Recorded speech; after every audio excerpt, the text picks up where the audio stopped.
الحاقہ نام سورہ کے پہلے ہی لفظ کو اس کا نام قرار دیا گیا ہے۔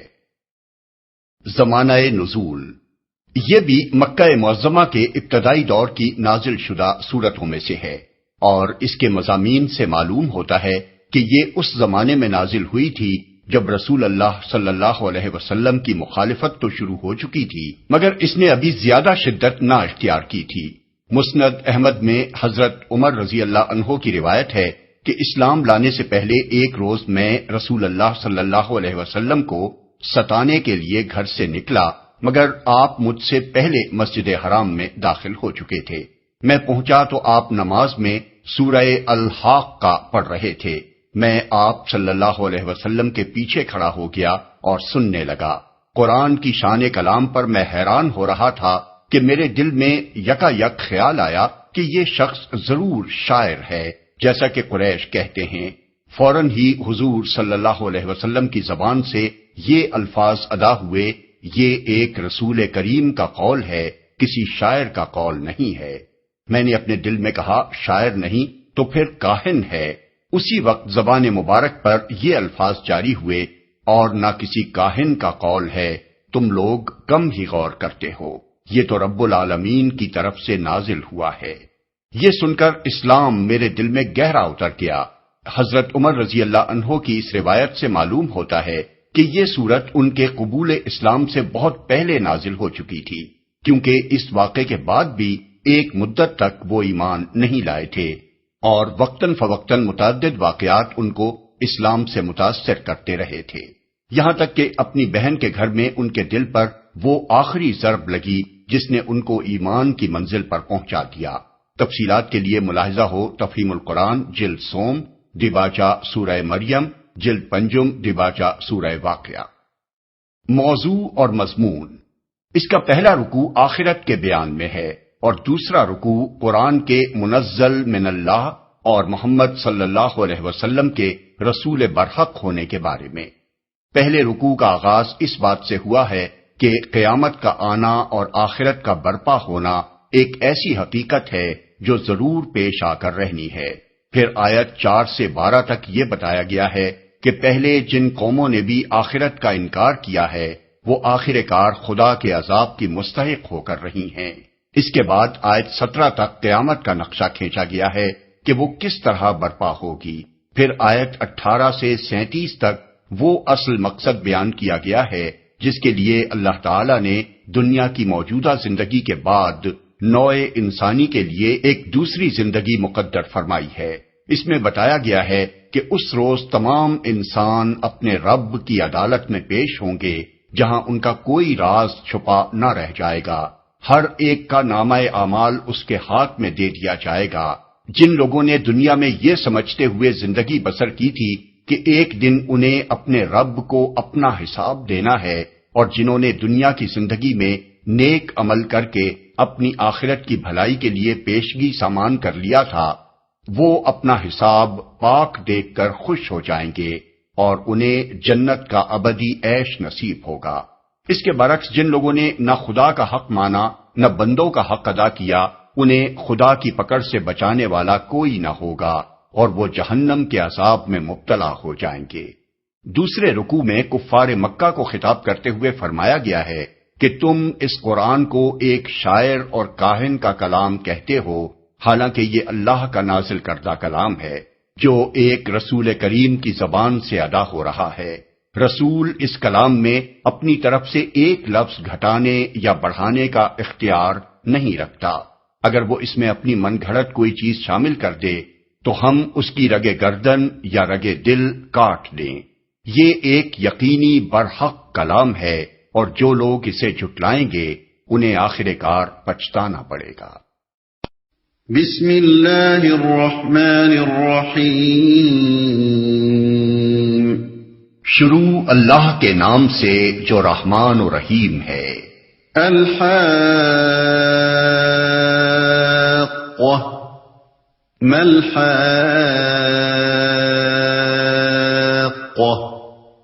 وما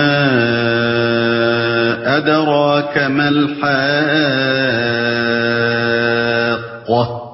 ہونی شدنی، کیا ہے وہ ہونی شدنی؟ اور تم کیا جانو کہ وہ کیا ہے ہونی شدنی؟ ہونی شدنی اصل میں لفظ الحاقہ استعمال ہوا ہے، جس کے معنی ہے وہ واقعہ جس کو لازماً پیش آ کر رہنا ہے، جس کا آنا برحق ہے، جس کے آنے میں کسی شک کی گنجائش نہیں۔ قیامت کے لیے لفظ استعمال کرنا اور پھر کلام کا آغاز ہی اس سے کرنا خود بخود یہ ظاہر کرتا ہے کہ مخاطب وہ لوگ ہیں جو اس کے آنے کو جھٹلا رہے تھے۔ ان کو خطاب کر کے فرمایا جا رہا ہے کہ جس چیز کی تم تکذیب کر رہے ہو وہ شدنی ہے، تمہارے انکار سے اس کا آنا رک نہیں جائے گا۔ وہ کیا ہے ہونی شدنی؟ یکے بعد دیگرے یہ دو سوالات سامعین کو چونکانے کے لیے کیے گئے ہیں تاکہ وہ بات کی اہمیت کو سمجھیں اور پوری توجہ کے ساتھ آگے کی بات سنیں۔ كذبت ثمود وعاد بالقارعة فأما ثمود فأهلكوا بالطاغية۔ سمود اور عاد نے اس اچانک ٹوٹ پڑنے والی آفت کو جھٹلایا تو سمود ایک سخت حادثے سے ہلاک کیے گئے۔ سمود کفار مکہ چونکہ قیامت کو جھٹلا رہے تھے اور اس کے آنے کی خبر کو مذاق سمجھتے تھے، اس لیے پہلے ان کو خبردار کیا گیا کہ وہ تو ہونی شدنی ہے، تم چاہے مانو یا نہ مانو وہ بہرحال آ کر رہے گی۔ اس کے بعد اب ان کو بتایا جا رہا ہے کہ یہ معاملہ صرف اتنا سادہ سا معاملہ نہیں ہے کہ کوئی شخص ایک پیش آنے والے واقعے کی خبر کو تسلیم کرتا ہے یا نہیں، بلکہ اس کا نہایت گہرا تعلق قوموں کے اخلاق اور پھر ان کے مستقبل سے ہے۔ تم سے پہلے گزری ہوئی قوموں کی تاریخ شاہد ہے کہ جس قوم نے بھی آخرت کا انکار کر کے اسی دنیا کی زندگی کو اصل زندگی سمجھا اور اس بات کو جھٹلا دیا کہ انسان کو آخر کار خدا کی عدالت میں اپنا حساب دینا ہوگا، وہ سخت اخلاقی بگاڑ میں مبتلا ہوئی، یہاں تک کہ خدا کے عذاب نے آ کر دنیا کو اس کے وجود سے پاک کر دیا۔ آفت اصل لفظ القارعہ ہے۔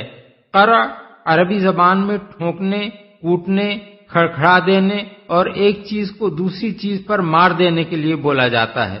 قیامت کے لیے یہ دوسرا لفظ اس کی ہولناکی کا تصور دلانے کے لیے استعمال کیا گیا ہے۔ سخت حادثہ سورہ اعراف آیت 78 میں اس کو الرجفہ یعنی زبردست زلزلہ کہا گیا ہے۔ سورہ ہود آیت 67 میں اس کے لیے الصیحہ یعنی زور کے دھماکے کا لفظ استعمال کیا گیا ہے۔ سورہ حامیم السجدہ آیت 17 میں فرمایا گیا ہے کہ ان کو صاعقۃ العذاب یعنی عذاب کے کڑکے نے آ لیا، اور یہاں اسی عذاب کو الطاغیہ یعنی حد سے زیادہ سخت حادثے سے تعبیر فرمایا گیا ہے۔ یہ ایک ہی واقعے کی مختلف کیفیات کا بیان ہے۔ وَأَمَّا عَادٌ فَأُهْلِكُوا بِرِيحٍ صَرْصَرٍ عَاتِيَةٍ سَخَّرَهَا عَلَيْهِمْ 7 لَيَالٍ و8 أَيَّامٍ حُسُومًا فَتَرَى الْقَوْمَ فِيهَا صَرْعَىٰ كَأَنَّهُمْ أَعْجَازُ نَخْلٍ خَاوِيَةٍ فَهَلْ تَرَىٰ لَهُم مِّن بَاقِيَةٍ۔ اور عاد ایک بڑی شدید طوفانی آندھی سے تباہ کر دیے گئے۔ اللہ تعالی نے اس کو مسلسل 7 رات اور 8 دن ان پر مسلط رکھا۔ تم وہاں ہوتے تو دیکھتے کہ وہ وہاں اس طرح پچھڑے پڑے ہیں جیسے وہ کھجور کے بوسیدہ تنے ہوں۔ وَجَاءَ فِرْعَوْنُ وَمَن قَبْلَهُ وَالْمُؤْتَفِكَاتُ بِالْخَاطِئَةِ فَعَصَوْا رَسُولَ رَبِّهِمْ فَأَخَذَهُمْ أَخْذَةً رَّابِيَةً۔ اور اسی خطائے عظیم کا ارتکاب فرعون اور اس سے پہلے کے لوگوں نے اور تلپٹ ہو جانے والی بستیوں نے کیا۔ ان سب نے اپنے رب کے رسول کی بات نہ مانی تو اس نے ان کو بڑی سختی کے ساتھ پکڑا۔ بستیوں نے کیا مراد ہیں قوم لوط کی بستیاں، جن کے متعلق سورہ ہود آیت 82 میں اور سورہ ہجر آیت 74 میں فرمایا گیا ہے کہ ہم نے ان کو تلپٹ کر کے رکھ دیا۔ إنا لما طغى الماء حملناكم في الجارية لنجعلها لكم تذكرة وتعيها أذن واعية. جب پانی کا طوفان حد سے گزر گیا تو ہم نے تم کو کشتی میں سوار کر دیا تھا تاکہ اس واقعے کو تمہارے لیے ایک سبق آموز یادگار بنا دیں اور یاد رکھنے والے کان اس کی یاد محفوظ رکھیں. حد سے گزر گیا اشارہ ہے طوفان نوح کی طرف، جس میں ایک پوری قوم اسی خطا عظیم کی بنا پر غرق کر دی گئی ہے، اور صرف وہ لوگ بچا لیے گئے جنہوں نے اللہ کے رسول کی بات مان لی تھی. سوار کر دیا تھا. اگرچہ کشتی میں سوار وہ لوگ کیے گئے تھے جو ہزاروں برس پہلے گزر چکے تھے، لیکن چونکہ بعد کی پوری نسل انسانی انہی لوگوں کی اولاد ہے جو اس وقت طوفان سے بچائے گئے تھے، اس لیے فرمایا کہ ہم نے تم کو کشتی میں سوار کرا دیا. مطلب یہ ہے کہ تم آج دنیا میں اسی لیے موجود ہو کہ اللہ تعالیٰ نے اس طوفان میں صرف منکرین کو غرق کیا تھا اور ایمان لانے والوں کو بچا لیا تھا.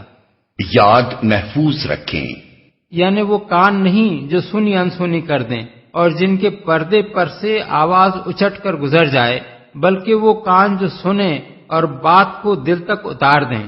یہاں بظاہر کان کا لفظ استعمال کیا گیا ہے، مگر مراد ہیں سننے والے لوگ جو اس واقعے کو سن کر اسے یاد رکھیں، اس سے عبرت حاصل کریں اور اس بات کو کبھی نہ بھولیں کہ آخرت کے انکار اور خدا کے رسول کی تکذیب کا انجام کیسا ہولناک ہوتا ہے.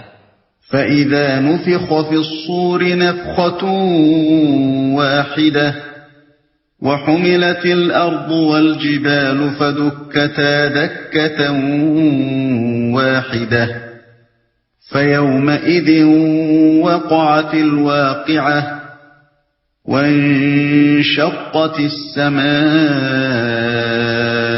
فَهِيَ يَوْمَئِذٍ واهية والملك على أرجائها ويحمل عرش ربك فوقهم يومئذ ثمانية يومئذ تعرضون لا تخفى منكم خافية. پھر جب ایک دفعہ سور میں پھونک مار دی جائے گی اور زمین اور پہاڑوں کو اٹھا کر ایک ہی چوٹ میں ریزہ ریزہ کر دیا جائے گا، اس روز وہ ہونے والا واقعہ پیش آ جائے گا. اس دن آسمان پھٹے گا اور اس کی بندش ڈھیلی پڑ جائے گی. فرشتے اس کے اطراف و جوانب میں ہوں گے اور 8 فرشتے اس روز تیرے رب کا عرش اپنے اوپر اٹھائے ہوئے ہوں گے. وہ دن ہوگا جب تم لوگ پیش کیے جاؤ گے، تمہارا کوئی راز بھی چھپا نہ رہ جائے گا. پھر جب آگے آنے والی آیات کو پڑھتے ہوئے یہ بات نگاہ میں رہنی چاہیے کہ قرآن مجید میں کہیں تو قیامت کے 3 مراحل الگ الگ بیان کیے گئے ہیں جو یکے بعد دیگرے مختلف اوقات میں پیش آئیں گے، اور کہیں سب کو سمیٹ کر پہلے مرحلے سے آخری مرحلے تک کے واقعات کو یکجا بیان کر دیا گیا ہے. مثال کے طور پر سورہ نمل آیت 87 میں پہلے نفخ صور کا ذکر کیا گیا ہے، جب تمام دنیا کے انسان یکلخت ایک ہولناک آواز سے گھبرا اٹھیں گے. اس وقت نظام عالم کے درہم برہم ہونے کی وہ کیفیات ان کی آنکھوں کے سامنے پیش آئیں گی جو سورہ حج آیت 1 اور 2، سورہ یاسین آیات 49 اور 50 اور سورہ تکویر آیات 1 تا 6 میں بیان ہوئی ہیں. سورہ زمر آیات 67 تا 70 میں دوسرے اور تیسرے نفخ صور کے متعلق بتایا گیا ہے کہ ایک نفخ پر سب لوگ مر کر گر جائیں گے اور اس کے بعد جب پھر صور پھونکا جائے گا تو سب جی اٹھیں گے اور خدا کی عدالت میں پیش ہو جائیں گے. سورہ طٰہٰ آیات 102 تا 112، سورہ انبیاء آیات 101 تا 103، سورہ یاسین آیات 51 تا 53 اور سورہ قاف آیات 20 تا 22 میں صرف تیسرے نفخ صور کا ذکر ہے. لیکن یہاں اور بہت سے دوسرے مقامات پر قرآن میں پہلے نفخ صور سے لے کر جنت اور جہنم میں لوگوں کے داخل ہونے تک قیامت کے تمام واقعات کو ایک ہی سلسلے میں بیان کر دیا گیا ہے۔ اوپر اٹھائے ہوئے ہوں گے۔ یہ آیت متشابہات میں سے ہے جس کے معنی متعین کرنا مشکل ہے۔ ہم نہ یہ جان سکتے ہیں کہ عرش کیا چیز ہے اور نہ یہی سمجھ سکتے ہیں کہ قیامت کے روز 8 فرشتوں کے اس کو اٹھانے کی کیفیت کیا ہوگی، مگر یہ بات بہرحال قابل تصور نہیں ہے کہ اللہ تعالیٰ عرش پر بیٹھا ہوگا اور 8 فرشتے اس کو عرش سمیت اٹھائے ہوئے ہوں گے۔ آیت میں بھی یہ نہیں کہا گیا ہے کہ اس وقت اللہ تعالیٰ عرش پر بیٹھا ہوا ہوگا، اور ذات باری کا جو تصور ہم کو قرآن مجید میں دیا گیا ہے وہ بھی یہ خیال کرنے میں مانے ہے کہ وہ جسم اور جہت اور مقام سے منزہ ہستی کسی جگہ متمکن ہو اور کوئی مخلوق اسے اٹھائے۔ اس لیے کھوج کرید کر کے اس کے معنی متعین کرنے کی کوشش کرنا اپنے آپ کو گمراہی کے خطرے میں مبتلا کرنا ہے۔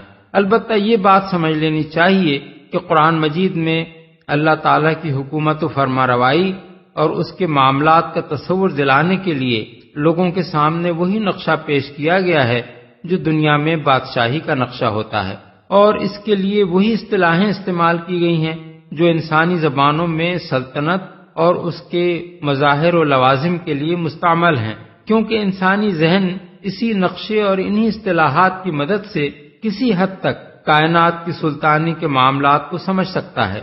یہ سب کچھ اصل حقیقت کو انسانی فہم سے قریب تر کرنے کے لیے ہے، اس کو بالکل لفظی معنوں میں لے لینا درست نہیں ہے۔ فَأَمَّا مَنْ أُوتِيَ كِتَابَهُ بِيَمِينِهِ فَيَقُولُ هَاؤُمُ اقْرَءُوا كِتَابِيَهْ إِنِّي ظَنَنتُ أَنِّي مُلَاقٍ حِسَابِيَهْ۔ اس وقت جس کا نامہ اعمال اس کے سیدھے ہاتھ میں دیا جائے گا وہ کہے گا، لو دیکھو پڑھو میرا نامہ اعمال، میں سمجھتا تھا کہ مجھے ضرور اپنا حساب ملنے والا ہے۔ سیدھے ہاتھ میں دیا جائے گا۔ سیدھے ہاتھ میں نامہ اعمال کا دیا جانا ہی ظاہر کر دے گا کہ اس کا حساب بے باک ہے اور وہ اللہ تعالی کی عدالت میں مجرم کی حیثیت سے نہیں بلکہ صالح انسان کی حیثیت سے پیش ہو رہا ہے۔ اغلب یہ ہے کہ اعمال ناموں کی تقسیم کے وقت صالح انسان خود سیدھا ہاتھ بڑھا کر اپنا نامہ اعمال لے گا، کیونکہ موت کے وقت سے میدان حشر میں حاضری تک اس کے ساتھ جو معاملہ پیش آیا ہوگا اس کی وجہ سے اس کو پہلے ہی یہ اطمینان حاصل ہو چکا ہوگا کہ میں یہاں انعام پانے کے لیے پیش ہو رہا ہوں، نہ کہ سزا پانے کے لیے۔ قرآن مجید میں یہ بات جگہ جگہ بڑی صراحت کے ساتھ بتائی گئی ہے کہ موت کے وقت ہی سے یہ بات انسان پر واضح ہو جاتی ہے کہ وہ نیک بخت آدمی کی حیثیت سے دوسرے عالم میں جا رہا ہے یا بدبخت آدمی کی حیثیت سے۔ پھر موت سے قیامت تک نیک انسان کے ساتھ مہمان کا سا معاملہ ہوتا ہے اور بد انسان کے ساتھ حوالاتی مجرم کا سا۔ اس کے بعد جب قیامت کے روز دوسری زندگی کا آغاز ہوتا ہے، اسی وقت سے صالحین کی حالت و کیفیت کچھ اور ہوتی ہے اور کفار و منافقین اور مجرمین کی حالت و کیفیت کچھ اور۔ تفصیلات کے لیے ملاحظہ ہو تفہیم القرآن جلد 2 سورہ الانفال آیت 50، سورہ النحل آیات 28 اور 32، سورہ بنی اسرائیل آیت 97، جلد 1 سورہ طٰہٰ آیات 102، 103، 124 تا 126، سورہ الانبیاء آیت 103، سورہ الفرقان آیت 24، سورہ النمل آیت 89، جلد 4 سورہ سبا آیت 51، سورہ یاسین آیات 26، 27، سورہ المومن آیات 45، 46، جلد 5 سورہ محمد آیت 27، سورہ قاف آیات 19 تا 23۔ نامہ اعمال یعنی نامہ اعمال ملتے ہی وہ خوش ہو جائے گا اور اپنے ساتھیوں کو دکھائے گا۔ سورہ انشقاق آیت 9 میں بیان ہوا ہے کہ وہ خوش خوش اپنے لوگوں کی طرف پلٹے گا۔ حساب ملنے والا ہے، یعنی وہ اپنی خوش قسمتی کی وجہ یہ بتائے گا کہ وہ دنیا میں آخرت سے غافل نہ تھا بلکہ یہ سمجھتے ہوئے زندگی بسر کرتا رہا کہ ایک روز اسے خدا کے حضور حاضر ہونا اور اپنا حساب دینا ہے۔ فهو في عيشة راضية في جنة عالية قطوفها دانية كلوا واشربوا هنيئا بما أسلفتم في الأيام الخالية۔ پس وہ دل پسند عیش میں ہوگا عالی مقام جنت میں، جس کے پھلوں کے گچھے جھکے پڑ رہے ہوں گے۔ ایسے لوگوں سے کہا جائے گا مزے سے کھاؤ اور پیو اپنے ان اعمال کے بدلے جو تم نے گزرے ہوئے دنوں میں کیے ہیں۔ وَأَمَّا مَنْ أُوتِيَ كِتَابَهُ بِشِمَالِهِ فَيَقُولُ يَا لَيْتَنِي لَمْ أُوتَ كِتَابِيَهْ وَلَمْ أَدْرِ مَا حِسَابِيَهْ يَا لَيْتَهَا كَانَتِ الْقَاضِيَةَ مَا أَغْنَى عَنِّي مَالِيَهْ هَلَكَ عَنِّي سُلْطَانِيَهْ۔ اور جس کا نامہ اعمال اس کے بائیں ہاتھ میں دیا جائے گا وہ کہے گا کاش میرا اعمال نامہ مجھے نہ دیا گیا ہوتا اور میں نہ جانتا کہ میرا حساب کیا ہے۔ کاش میری وہی موت جو دنیا میں آئی تھی فیصلہ کن ہوتی۔ آج میرا مال میرے کچھ کام نہ آیا، میرا سارا اقتدار ختم ہو گیا۔ بائیں ہاتھ میں دیا جائے گا۔ سورہ انشقاق میں فرمایا گیا ہے اور جس کا نام اعمال اس کی پیٹھ کے پیچھے دیا جائے گا۔ غالباً اس کی صورت یہ ہوگی کہ مجرم کو چونکہ پہلے ہی سے اپنے مجرم ہونے کا علم ہوگا اور وہ جانتا ہوگا کہ اس نامہ اعمال میں اس کا کیا کچا چٹھا درج ہے، اس لیے وہ نہایت بددلی کے ساتھ اپنا بائیں ہاتھ بڑھا کر اسے لے گا اور فوراً پیٹھ کے پیچھے چھپا لے گا تاکہ کوئی دیکھنے نہ پائے۔ مجھے نہ دیا گیا ہوتا، یعنی مجھے یہ نامہ اعمال دے کر میدان حشر میں علانیہ سب کے سامنے ذلیل و رسوا نہ کیا جاتا اور جو سزا بھی دینی تھی دے ڈالی جاتی۔ میرا حساب کیا ہے؟ یعنی مجھے نہ بتایا جاتا کہ میں دنیا میں کیا کچھ کر کے آیا ہوں۔ دوسرا مطلب اس آیت کا یہ بھی ہو سکتا ہے کہ میں نے کبھی یہ نہ جانا تھا کہ حساب کیا بلا ہوتی ہے، مجھے کبھی یہ خیال تک نہ آیا تھا کہ ایک دن مجھے اپنا حساب بھی دینا ہوگا اور میرا سب کیا کرایا میرے سامنے رکھ دیا جائے گا۔ فیصلہ کن ہوتی، یعنی دنیا میں مرنے کے بعد میں ہمیشہ کے لیے معدوم ہو گیا ہوتا اور کوئی دوسری زندگی نہ ہوتی۔ سارا اقتدار ختم ہو گیا۔ اصل الفاظ ہیں ہلک عنی سلطانیہ۔ سلطان کا لفظ دلیل و حجت کے لیے بھی استعمال ہوتا ہے اور اقتدار کے لیے بھی۔ اگر اسے دلیل و حجت کے معنی میں لیا جائے تو مطلب یہ ہوگا کہ جو دلیل بازیاں میں کیا کرتا تھا وہ یہاں نہیں چل سکتی۔ میرے پاس اپنی صفائی میں پیش کرنے کے لیے اب کوئی حجت نہیں رہی۔ اور اقتدار کے معنی میں لیا جائے تو مراد یہ ہوگی کہ دنیا میں جس طاقت کے بلبوتے پر میں اکڑتا تھا وہ یہاں ختم ہو چکی ہے۔ اب یہاں کوئی میرا لشکر نہیں، کوئی میرا حکم ماننے والا نہیں۔ میں ایک بے بس اور لاچار بندے کی حیثیت سے کھڑا ہوں جو اپنے دفاع کے لیے کچھ نہیں کر سکتا۔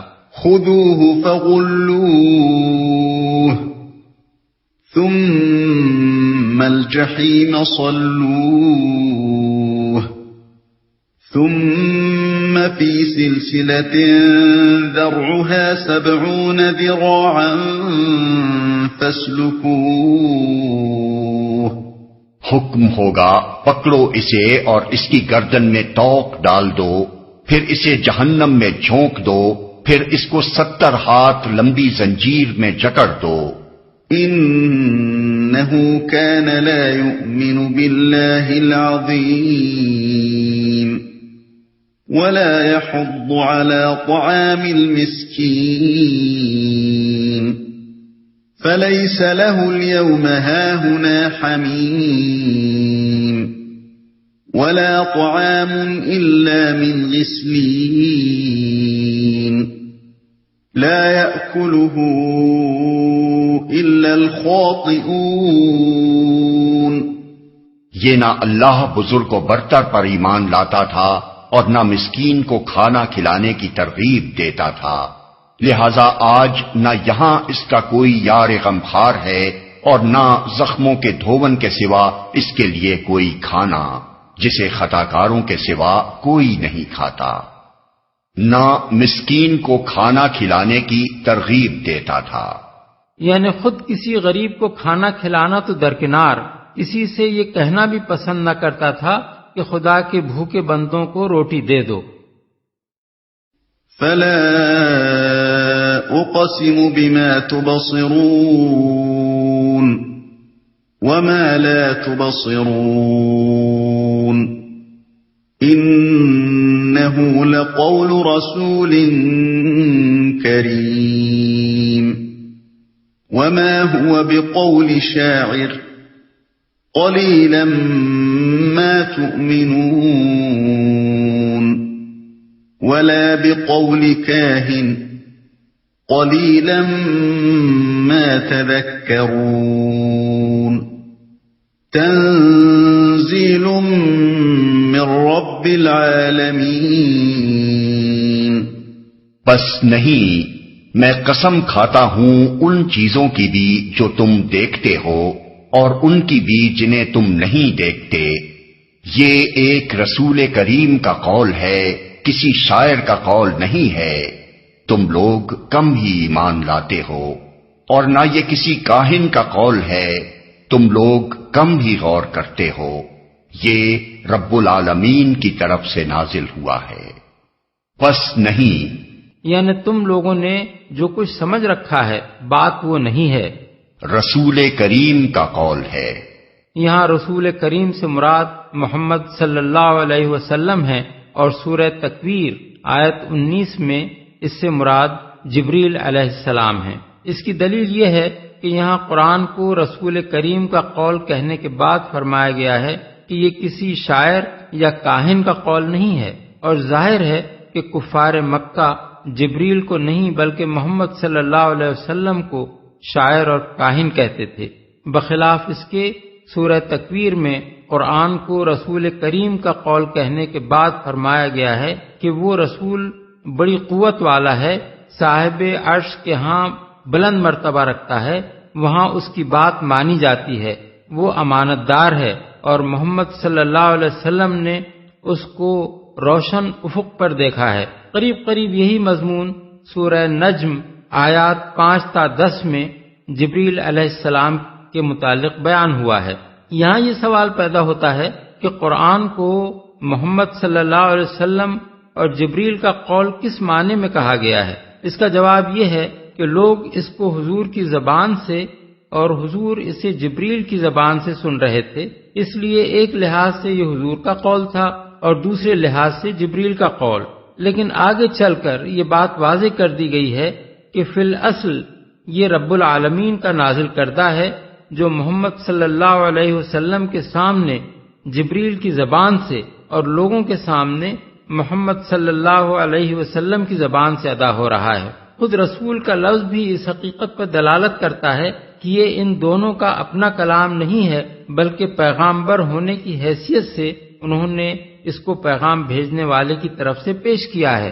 کم ہی ایمان لاتے ہو، کم ہی ایمان لاتے ہو کا ایک مطلب عربی محاورے کے مطابق یہ ہو سکتا ہے کہ تم ایمان نہیں لاتے، اور دوسرا مطلب یہ بھی ہو سکتا ہے کہ قرآن کو سن کر کسی وقت تمہارا دل خود پکار اٹھتا ہے کہ یہ انسانی کلام نہیں ہو سکتا، مگر پھر تم اپنی ضد پر اڑ جاتے ہو اور اس پر ایمان لانے سے انکار کر دیتے ہو۔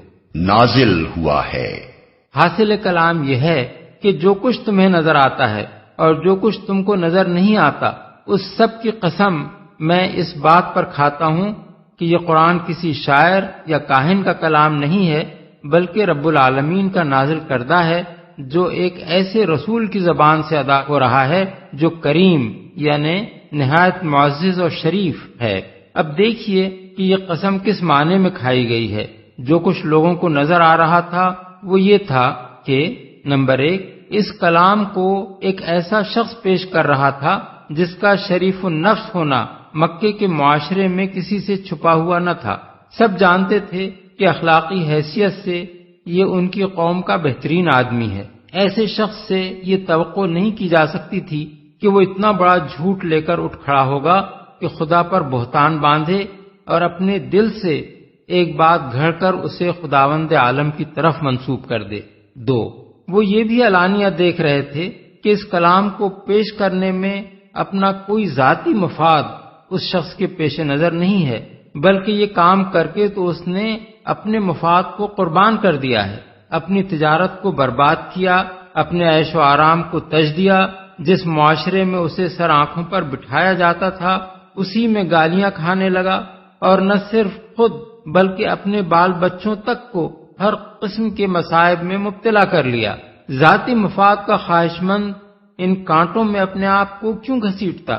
3، ان کی آنکھیں یہ بھی دیکھ رہی تھیں کہ انہی کے معاشرے میں سے جو لوگ اس شخص پر ایمان لا رہے تھے ان کی زندگی میں یکلخت ایک انقلاب برپا ہو جاتا تھا۔ کسی شاعر یا کاہن کے کلام میں یہ تاثیر آخر کب دیکھی گئی ہے کہ وہ لوگوں میں ایسی زبردست اخلاقی تبدیلی پیدا کر دے اور اس کے ماننے والے اس کی خاطر ہر طرح کے مصائب و آلام برداشت کرنے کے لیے تیار ہو جائیں۔ 4، ان سے یہ بات بھی چھپی ہوئی نہ تھی کہ شعر کی زبان کیا ہوتی ہے اور کاہنوں کا کلام کیسا ہوتا ہے۔ ایک ہٹ دھرم آدمی کے سوا کون یہ کہہ سکتا تھا کہ قرآن کی زبان شاعری یا کہانت کی زبان ہے؟ اس پر مفصل بحث ہم تفہیم القرآن جلد سوم سورہ الانبیاء، جلد چہارم سورہ الشعراء اور جلد پنجم سورہ الطور میں کر چکے ہیں۔ 5، یہ بات بھی ان کی نگاہوں کے سامنے تھی کہ پورے عرب میں کوئی شخص ایسا فصیح و بلیغ نہ تھا جس کا کلام قرآن کے مقابلے میں لایا جا سکتا ہو۔ اس کے برابر تو درکنار اس کے قریب تک کسی کی فصاحت و بلاغت نہیں پہنچتی تھی۔ 6، ان سے یہ بات بھی پوشیدہ نہ تھی کہ خود محمد صلی اللہ علیہ وسلم کی زبان بھی اپنی ادبی شان کے لحاظ سے قرآن کی ادبی شان سے بہت مختلف تھی۔ کوئی اہل زبان حضور کی اپنی تقریر اور قرآن کو سن کر یہ نہیں کہہ سکتا تھا کہ یہ دونوں ایک ہی شخص کے کلام ہیں۔ 7، قرآن جن مضامین اور علوم پر مشتمل تھا، دعوی نبوت سے ایک دن پہلے تک بھی مکے کے لوگوں نے کبھی وہ باتیں محمد صلی اللہ علیہ وسلم کی زبان سے نہ سنی تھیں، اور وہ یہ بھی جانتے تھے کہ ان معلومات کے حصول کا کوئی ذریعہ آپ کے پاس نہیں ہے۔ اسی وجہ سے آپ کے مخالفین اگر یہ الزامات لگاتے بھی تھے کہ آپ کہیں سے خفیہ طریقے پر یہ معلومات حاصل کرتے ہیں تو مکے میں کوئی شخص ان کو باور کرنے کے لیے تیار نہ ہوتا تھا۔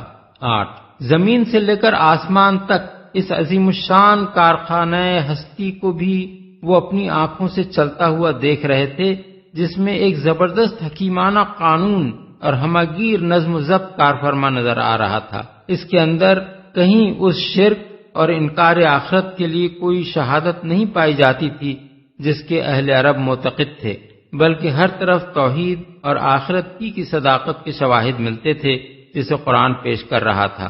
یہ سب کچھ تو وہ دیکھ رہے تھے، اور جو کچھ وہ نہیں دیکھ رہے تھے وہ یہ تھا کہ فی الواقع اللہ تعالیٰ ہی اس کائنات کا خالق و مالک اور فرماروا ہے۔ کائنات میں سب بندے ہی بندے ہیں، خدا اس کے سوا کوئی نہیں ہے۔ قیامت ضرور برپا ہونے والی ہے۔ محمد صلی اللہ علیہ وسلم کو واقعی اللہ تعالیٰ ہی نے اپنا رسول مقرر کیا ہے، اور ان پر اللہ ہی کی طرف سے یہ قرآن نازل ہو رہا ہے۔ ان دونوں قسم کے حقائق کی قسم کھا کر وہ بات کہی گئی ہے جو اوپر کی آیات میں ارشاد ہوئی ہے۔ وَلَوْ تَقَوَّلَ عَلَيْنَا بَعْضَ الْأَقَاوِيلِ لَأَخَذْنَا مِنْهُ بِالْيَمِينِ ثُمَّ لَقَطَعْنَا مِنْهُ الْوَتِينَ فَمَا مِنْكُمْ مِنْ أَحَدٍ عَنْهُ حَاجِزِينَ۔ اور اگر اس نبی نے خود کھڑ کر کوئی بات ہماری طرف منسوب کی ہوتی تو ہم اس کا دایاں ہاتھ پکڑ لیتے اور اس کی رگے گردن کاٹ ڈالتے، پھر تم میں سے کوئی ہمیں اس کام سے روکنے والا نہ ہوتا۔ اصل مقصود یہ بتانا ہے کہ نبی کو اپنی طرف سے وحی میں کوئی کمی بیشی کرنے کا اختیار نہیں ہے، اور اگر وہ ایسا کرے تو ہم اس کو سخت سزا دیں۔ مگر اس بات کو ایسے انداز سے بیان کیا گیا ہے جس سے آنکھوں کے سامنے یہ تصویر کھنچ جاتی ہے کہ ایک بادشاہ کا مقرر کردہ افسر اس کے نام سے کوئی جعلسازی کرے تو بادشاہ اس کا ہاتھ پکڑ کر اس کا سر قلم کر دے۔ بعض لوگوں نے اس آیت سے یہ غلط استدلال کیا ہے کہ جو شخص بھی نبوت کا دعویٰ کرے اس کی رگ دل یا رگ گردن اگر اللہ تعالی کی طرف سے فوراً نہ کاٹ ڈالی جائے تو یہ اس کے نبی ہونے کا ثبوت ہے، حالانکہ اس آیت میں جو بات فرمائی گئی ہے وہ سچے نبی کے بارے میں ہے، نبوت کے جھوٹے مدعیوں کے بارے میں نہیں ہے۔ جھوٹے مدعی تو نبوت ہی نہیں خدائی تک کے دعوے کرتے ہیں اور زمین پر مدتوں دندناتے پھرتے ہیں، یہ ان کی صداقت کا کوئی ثبوت نہیں ہے۔ وَإِنَّهُ لَتَذْكِرَةٌ لِّلْمُتَّقِينَ، در حقیقت یہ پرہیزگار لوگوں کے لیے ایک نصیحت ہے، یعنی قرآن ان لوگوں کے لیے نصیحت ہے جو غلط روی اور اس کے برے نتائج سے بچنا چاہتے ہیں۔ وَإِنَّا لَنَعْلَمُ أَنَّ مِنكُم مُّكَذِّبِينَ وَإِنَّهُ لَحَسْرَةٌ عَلَى الْكَافِرِينَ وَإِنَّهُ لَحَقُّ الْيَقِينِ فَسَبِّحْ بِاسْمِ رَبِّكَ الْعَظِيمِ۔ اور ہم جانتے ہیں کہ تم میں سے کچھ لوگ جھٹلانے والے ہیں، ایسے کافروں کے لیے یقیناً یہ موجب حسرت ہے اور یہ بالکل یقینی حق ہے، پس اے نبی اپنے رب عظیم کے نام کی تسبیح کرو، موجب حسرت ہے، یعنی آخر کار انہیں اس بات پر پچھتانا پڑے گا کہ انہوں نے کیوں